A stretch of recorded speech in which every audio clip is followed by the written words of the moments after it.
When it comes to fulfilling our calling in life, one of the reasons we may give for not starting is that we are waiting on God.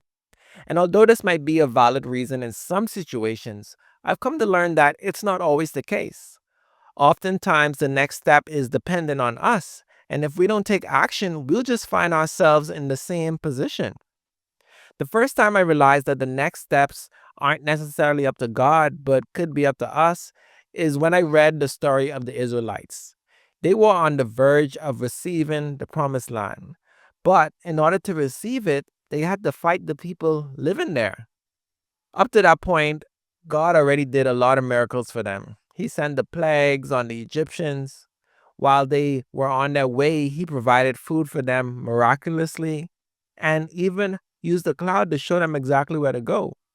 Now, it was their turn to do something. Sadly, most of them were afraid of the people, thinking that they would be destroyed if they attacked them. And as the story goes, those who were afraid never got into the land. It was time for them to do their part, but they were too afraid to do it. This could be the same situation we find ourselves in. Deep down, we may know the next step, but out of fear, we may make up the excuse that we are waiting on God. We may have this idea that if something is from God, it should be easily obtained. But as we see from the Israelites, that's not necessarily the case. Another instance where we may find ourselves waiting on God when God is waiting on us is doing good in the world. When you think about it, just about everything God does in the world, He does through a person. And if He needs a person to do it, He's likely waiting on us to get a lot of things done. Consider what God told Moses when He asked him to lead the people out of Egypt. He said, I have seen how cruelly my people are being treated in Egypt. I have heard them cry out to be rescued from their slave drivers. I know all about their sufferings, and so I have come down to rescue them from the Egyptians and to bring them out of Egypt to a spacious land.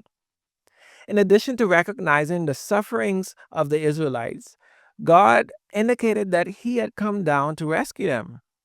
But even though He said He has come down, He then tells Moses, now I am sending you to the king of Egypt so that you can lead my people out of his country. This shows that God may have already decided to do a lot of good things in the world, but to accomplish them, He needs our cooperation. The same thing occurred with Noah, the prophets, and even Jesus. So, you know how some people ask, well, if there's a God, then why doesn't He do this or that? Well, the answer could be that He already decided to, but someone needs to take action to make it a reality.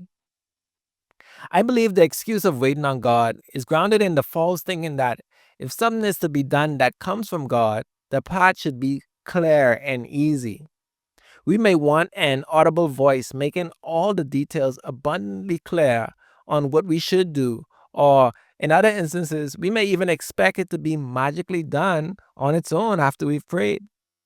From reading the Bible, it's evident that this is not the case. When called to do something, we won't ever know all the details of how it will be accomplished. The key is to get started and trust in His guidance as we move. Interestingly enough, Moses was just like us when God called him. He made up excuses for the things that may go wrong down the line. But God reassured him. He said, now go, I will help you to speak. I will tell you what to say. It's unreasonable to think that we will have all the details of the journey we are called to take in life all figured out before we even begin. We don't even attempt to do this with much simpler journeys like going to work or school. What do we do instead?